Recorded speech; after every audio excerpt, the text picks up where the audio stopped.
Hello, and welcome to Talking Aussie Books, a new weekly podcast shining a spotlight on Australian fiction. My name is Claudine Tinellis. As a writer and avid reader, I love chatting about books. And in this podcast, I'll chat to authors, publishers, and readers, giving you, dear listener, insight into what's hot on the Australian fiction scene. So if you're looking for your next book recommendation or just want to know more about Aussie fiction writers, this podcast is for you. Grab yourself a cuppa, sit back, and enjoy. Cassandra Austin is the author of 3 novels and describes herself as a homesick Australian who lives in Los Angeles with her husband and 2 children. Before deciding to pursue a career in writing, she worked as a criminologist and a documentary filmmaker. Cassandra's new novel, Like Mother, was released by Penguin Random House in Australia. Like Mother takes a deep dive into motherhood through the eyes of mother and daughter Gladys and Louise during the events of one terrible day in 1969, small town Australia. I'm delighted to have the opportunity to speak with Cassandra on the podcast today. Welcome, Cassandra. Thank you, Claudine. I'm thrilled to be here. Wonderful to have you. Now, congratulations on the publication of novel number 3. How are you feeling about it? Well, it was delayed. The publication was delayed for 1 year because of the pandemic. So I have to say I'm utterly, I'm delighted that it's out now. It's great. Oh, that's wonderful. Really wonderful. Now, Like Mother is a rich tale that explores not only motherhood and the relationship between mother and daughter, but postnatal depression as well as societal attitudes towards women as mothers, amongst other things. So can I ask you, Cassandra, what inspired it? Okay, the small incident that inspired it was a day when I was dropping my daughter off for her first day of school, and she's my second child. And I had done this before, obviously, with my older son, and I thought this is not going to be a problem. She's going to skip away into school. I'll go home. And that's exactly what happened, except I didn't go home. I suddenly stood rooted to the spot on the school playground, realizing that I wasn't going home to be a mother anymore. Not in the same way. Someone else was going to have care of my children for about 6 to 7 hours a day, and I was going to have to become a different sort of parent.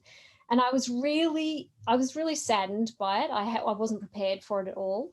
And then, of course, that got my novelist mind working, and I started to think, oh, well, but what if I couldn't let go, and what sort of circumstances would that bring about, and what would happen? So it was really just a tiny incident that doesn't appear in the novel and doesn't seem to have any relationship to it in a way.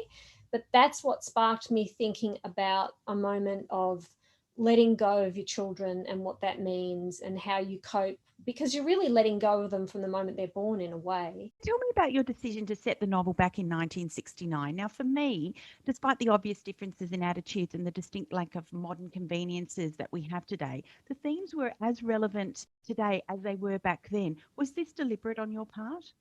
It is deliberate. I set it in 1969 for a number of reasons. One of the reasons immediately is I don't want to have to deal with mobile phones and the internet and their instant solutions to plot problems. So I much prefer to get, to in some way. So my second novel's set out in the middle of Australia where the, connections are really difficult. So I try and isolate that for myself.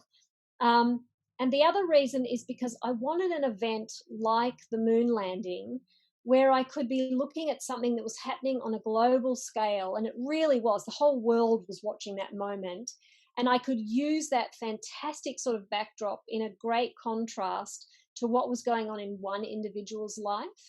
And, the promise of that future coming towards us and the technology contrasted with how one person was still experiencing limitations, and that, as you just referred to, how women were looked at the time. They still weren't allowed in many public bars in Australia. They were in the ladies' lounge. Oftentimes they weren't allowed to wear pants if they were going to work. They had to wear skirts and dresses. So there were a lot of reasons why I set it in 1969. It just, I don't know. It's also, I think, when you set something in the past, particularly when you're going to be handling subject matter like I am, like you mentioned, postpartum depression and a few other things. If you set the novel in the past, it sort of seems easier sometimes to readers. It's not as scary. That's in the past. It's not now. And I think that's a way of gently sort of easing you into an area that, you first pick up a book and you think, oh, postnatal depression, I'm not sure I want to go down that road. So setting it in the past makes that a little bit easier as well. And of course, the truth is, though, once you get in there, it's not so different. to today, because this is the human condition, right? It's not different in 1969 to 2021. So the timeline was really fascinating to me. You rarely get to read a book that is set in one day, essentially. But not only was that fascinating from a writing point of view and a structural point of view, but because it allowed you to explore increasing tension. The longer the day went on, the more tense I, as a reader, became. Because I was like, oh my God, this cannot be happening over the course of one day. So I was really stressed by the end of it. Did you always envisage that it was going to occur over the course of one day? Oh, that's a really good question. I don't know that I did always envisage that. I mean, I think it makes sense to me when I am writing about that first intense period of motherhood just after you've given birth, because everyone says to you, the minutes seem to take years, but the years rush by. But you can't feel it in those moments when you are absolutely, every minute is ticking by and you are responsible for another human being's life who cannot communicate with you in any other way, really, other than by crying. And eventually they learn to smile and everyone just tells you it's gas, So that I don't think I set out to do that, but I think that if I had have then taken those moments that make up Louise's, I think it's only a 6 or 7 hour day as it stands at the moment. But if I had strung those over several days, I think it would have been unbearable. I just don't think you could have come back to it. So that was one reason I think I found for setting it over just one day. But the other reason was, as you said, because then I didn't let any tension drop. You were just, as a reader, that tension was just ratcheting and ratcheting and ratcheting. And normally, every time you start a new day, there is a bit of a release of tension. Something's changed, something might have altered, someone might see things in a different way. And I didn't let the reader out in that sense. So even though this is not a thriller, I was definitely looking to keep this as suspenseful as possible. Yeah. Most definitely you achieved that in spades with this book. Now, the small town setting of this book was so evocative, not only for small towns, but of a bygone era, I thought. Were the two towns based on real places? Yeah, they were. They're actually based on the same place too, which is funny. I moved to Bendigo with my family. I was about 10 years old, and so I set parts of both those towns in Bendigo. I used the street name and I used various vistas from them. Yes, and that was a lovely thing to be able to do, just sort of as a little tribute to my folks, really, in a way, and to my previous life. I hope that it was convincing for that was 1960s, those little bits. I certainly studied enough photographs and had a look at the media of the time to sort of get a feel for the place. Yeah. Let's talk about Gladys and Louise for a little bit. Now, they were two very fascinating and very damaged characters, I felt. At different ends of the parenting spectrum, their grief and guilt permeates the pages of this book. Tell me how you got inside their heads. Oh, that's a fascinating question. Look, I think some of it inevitably is based on thoughts and feelings that I had in, the early stages of motherhood. I didn't ever have clinical postnatal depression, but I definitely had days where I felt really depressed. I think most women who, would say that at some stage they did. Even if you tend to, when you look back, you gloss over those bits, they're there, moments of real loneliness and isolation. So I definitely drew upon that. There were also some people around me who were diagnosed with postnatal depression. I definitely was very aware of what they were going through and what that seemed to feel like. And the other part of it, I think, really is pure imagination. Is, if you look hard enough, I think, at people's lives around you and see where and how they cope with small moments, then you can start to build upon those moments and develop actual character. So I had a friend, or I still have her as a friend, who wore a pink dishwashing glove when she smoked cigarettes because she didn't like the smell on her skin. And that's just such a fantastic thing. It's just this great pink visual sort of symbol of I don't want to have this smell on me. So once I decided to use that, for instance, for Gladys, then I had to start thinking, all right, well, if she doesn't want the smell of cigarettes on her skin, then she's probably also not going to be the kind of woman who ashes cigarettes or throws the butts away. So what's she going to do with them? And what does that mean about her wardrobe and how often she showers? And what does that mean about what her house is like then? So I think that you can start with really small things, and then you build a sort of Bower's bird nest of, habits for one person. And really, I wish that I could know off the top of my head who it was who said, character is what you do. I forget who that is, but essentially, I truly believe that when you watch, if a writer writes a page without any dialogue, without any statements, I statements, but you just watch someone doing something on the page, you get a pretty quick sense of who this person is. So that's all I'm trying to do. I'm trying to find those little moments and then bring you into their spaces. The pink glove actually reminded me of I don't know if you know the Australian sitcom Kath and Kim. It was done over the 90s, I Oh, believe. yeah. Yeah, Yeah. so Yeah.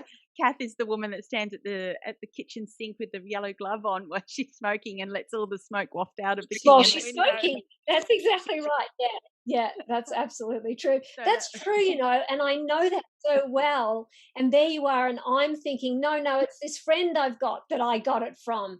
domestic noir is a growing genre, Mm. certainly here in Australia at least. I wanted to ask you, Cassandra, why do you think this genre is becoming more popular with both writers and readers? I've got my take on this question. Someone else would have a really different response. But I sort of think we're in a wave at the moment. If you look at the suffragettes and everything that they did, in terms of getting women the vote, and then you had that real feminist movement in the 50s and the 60s, and that was all about let's get women into the workforce and free them up sexually, and here comes the pill and etc. And leaving aside whether or not we've managed to achieve the pay grade scale, we're in a moment now where we're looking at, sexual assault and women, domestic violence and women. So I think that literature often reflects back to us what's going on in the society, in our culture.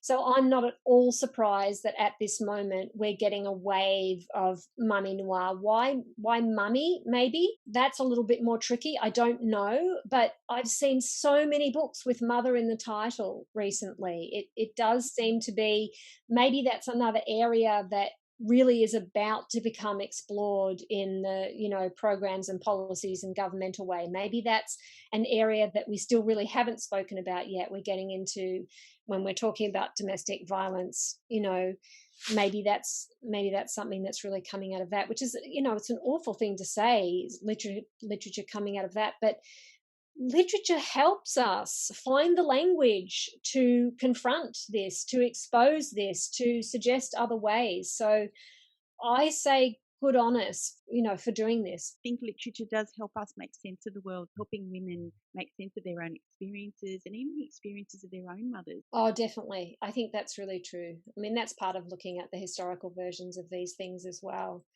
You have more understanding and more sympathy, I think. Now, something I think that your book highlights extremely well is the different standards men and women are held to when it comes to parenting. I discussed this not so long ago with another Australian author, Jessica Detman, in relation to her book. This has been absolutely lovely. We see this in both Gladys and Louise and the backseat that both their husbands take as fathers.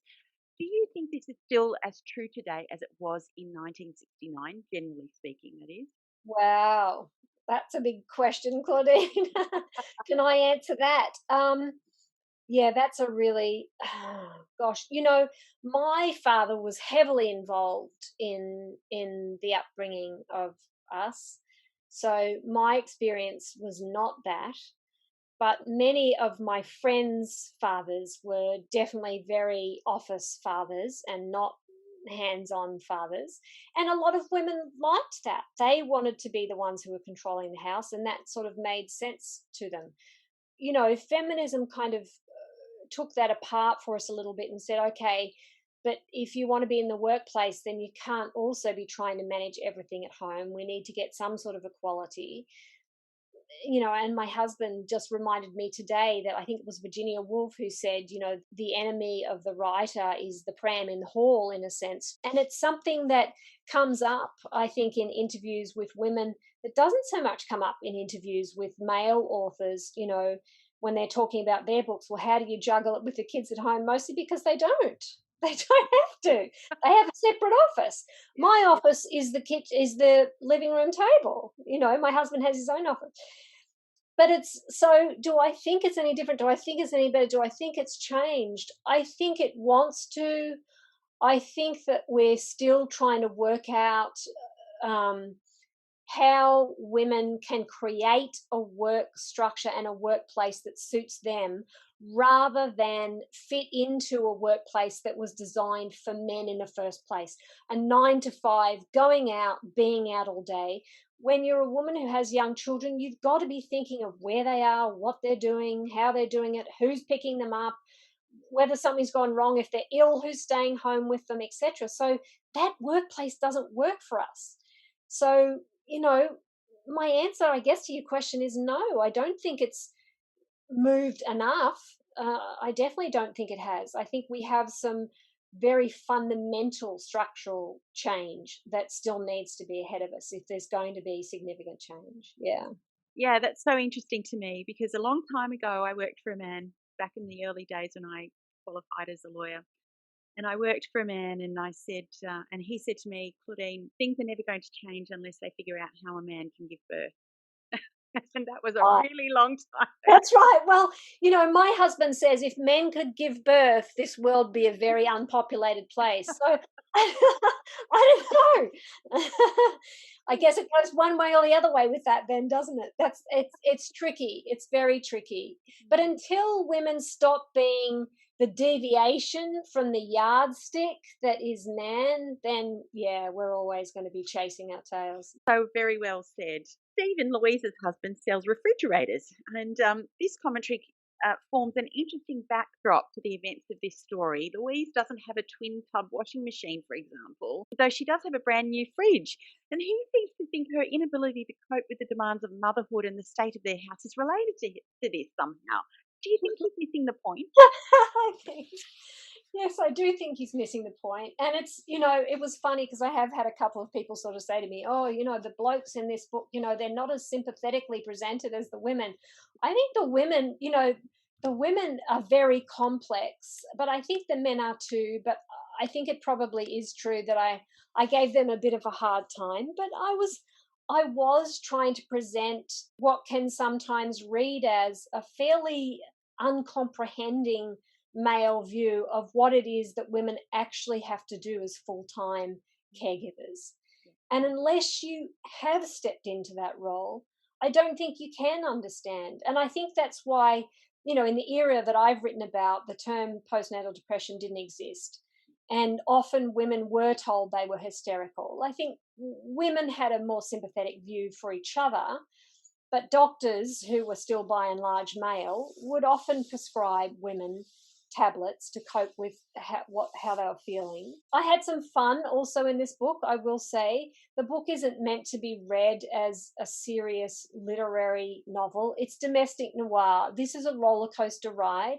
And, I am poking fun at a few things as well as trying to present some serious issues. I did poke a stick at the men a bit. Turning to the more serious, obviously the serious part of this book, I felt this book was one long cry for help from Louise, and yet the people in her life, her mother and her husband, are intent on silencing her by smoothing things over, by fixing or covering what is essentially a very tough gig. And we've spoken about this already, having a baby and the huge responsibility that women have to care for young children. It's so overwhelming, and we just simply expect women to cope, don't we? Yeah, we do. And I think that you're right in that the people around her are trying to silence her, that there is that sense in which just get on with it. You're 4 or 5 months in now, you know what this is like. You want this child, you love this child, so this is the work. So what's the problem? This is the work. Of course, they both have very different motivations for this. Stevens is partly impatient because his wife is no longer focused on him. And that's, he's a little bit selfish in that, and he can't really understand it. Gladys has whole other motivations. On the one hand, she's desperately worried about Louise and what's going on in the house. And on the other hand, she can't hear any of it because she's so afraid of the past coming back to bear on the future. So it's that physical reality and everything that Louise is going through is then preyed upon by a psychological fear on everybody's part. Yeah. Now, I understand that you wrote a number of different endings for this story. Why did you settle on this ending? And do you have any regrets now? No, I think as soon as I wrote this ending, I was like, oh my goodness, I found it. Um, this was a difficult book to land because I knew that I was taking readers by the hand and taking them on a fairly tricky journey. There are lots of moments of humor throughout the book, like with the aunts and what they're doing and that sort of thing. But I knew that underneath it, like you're saying, there's a cry of help going on, and I also wanted to honor that and not reduce that to nothing. So in the end, I had to choose a sort of a bittersweet ending in a way where some things seem to have been altered, like Stephen, perhaps, and some things have stayed silent and stuck. I don't want to give way more than that, but I did have to have a run up at this, I would say, several times. And I tried various things happening before I got to the one where I wrote it and said, yes, that's it. And I felt it. I knew that it was right. But that's getting an ending right. I imagine it's like ending a piece of music or something. It's just you want to leave the right notes with people. You want to make sure that it matches everything else you've done. It takes me a while anyway. I thought it was the right ending. I was just interested to know whether or not you felt another ending would have been better. No, I think I had gone for something a little more, with more things tied up more firmly. I had done that. And I don't think that worked. I don't think it felt true to the era or to what I was actually saying. I think that this is more accurate. I wanted to ask you, did you always want to be a writer? I did. I was one of those kids, who always had their nose stuck in a book and was forever being told to get outside and do something. And I was also one of those kids who sat on the end of the bed with all the cousins and told them ghost stories and that was me, and that was my interest, that was my love. And so I think in the back of my mind, I always thought I'm going to write one day. Giving myself permission to do that in the circumstances, that took many years. And I don't think I ever seriously contemplated it, until I was in my 30s as something that I could actually do. So it took me a long while, but yeah, it was there. It was always there. As mentioned earlier, you're living in Los Angeles now, so I wanted to ask, did that move help or hinder your desire to pursue a career as a writer? Oh, it completely helped it, because when I first moved over here and my husband and I were going through it, we weren't husband and wife then, we were going through the paperwork to make sure that, I could be here legally, get the fiance work and all the rest of it done. And it was illegal for me to work. And it was at that point that my husband, who's a screenwriter, said to me, you've always wanted to write. You said, so here we are. You've got your opportunity. And, it was his valuing, I suppose, of that same art that he had that really enabled me to give it a shot. So, yeah, no, Los Angeles actually was the place where it all happened. Oh, fantastic. A city of dreams, I guess. Yeah, true. Yeah, wonderful. You may know that there are many writers who listen to this podcast, and so I wondered, given your novel writing and script writing experiences, if you had any tips that you could offer about the writing process or about getting published. I've listened to what other writers on the Talking Aussie Books podcast episodes have said, and it's hard to say anything different. And the one that most people mention is the same one I would say, which is you have to write. You just have to write every day if you can. I think it was Ray Cairns who said, you mightn't literally put words on paper every day, but you sort of write something in your head every day. And I think that that's really true. Of course, you end up writing in the shower, and just as about you are just about to fall asleep, and then you've got to get up and put it in a notebook, which is a pain in the neck. But it means that your subconscious is working on the plot problems all the time. And that's really the state that you want to be getting into. If you turn up at the same time each day, if possible, 2 hours a day. It doesn't have to be more than that. You might spend another couple of hours editing or researching or something along those lines, but 2 solid hours a day, you'll be amazed at what you can get done with that time. And the other thing would be to, be involved in the state writers' societies, the Australian Society of Authors, the competitions, the local festivals, book launches down at your local bookstore. Support the world that exists around you, and it will support you, I think. So I think that's a big one too. Cassandra, are you working on anything else at the moment? I am working on another novel. I've sort of got a rough draft of it done, but this terrible thing has happened where I've got another idea, and I thought that I could incorporate it into the work, and now it's saying to me, no. This is a new idea, and in fact you need to go and work on it now, and you need to forget the other one. And I'm sort of like, oh my goodness, I'm 70,000 words in, like I've got a rough draft and it's saying no, go and write this instead. So I'm just I'm trying to be brave enough to follow the truth that I know is there, but at the moment it's very painful. Gosh, well, I don't envy you that, but a bright, shiny new idea is always a great thing too. Well, that's the danger, of course, because anything that's bright, new, and shiny and doesn't have to be edited seems like a much better path. So I am giving myself time to find out whether or not it's a genuine one, but I know it is. So it's a nuisance. Now, if listeners wanted to connect with you, where can they do that? They can do that at Cassandra Austin, all one word, .com. That's my website. I'm also on Instagram as Cass with 1 S, Austin 1. I'm on Facebook as Cassandra Austin, and I'm on Twitter as Cassandra Austin Author, or Cass Austin Author. Oh gosh, I don't even know my own handles, Claudine, but I don't think I'm that hard to find. The book's called Like Mother, and you put in Like Mother and Cassandra Austin and it'll come up. Indeed it will. Cassandra, Like Mother was a compelling and insightful novel about the demands of motherhood and the standards both society and women hold themselves to. I thoroughly enjoyed chatting with you about it today. Thank you for joining me on Talking Aussie Books. Oh, my pleasure to be here, Claudine. Thank you. Well, that's a wrap, folks. If you enjoyed this podcast, please leave a review on iTunes or drop me a line via my Instagram at Claudine Tinellis or on my webpage claudinetинellis.com. Thanks for listening. Until next time, happy reading.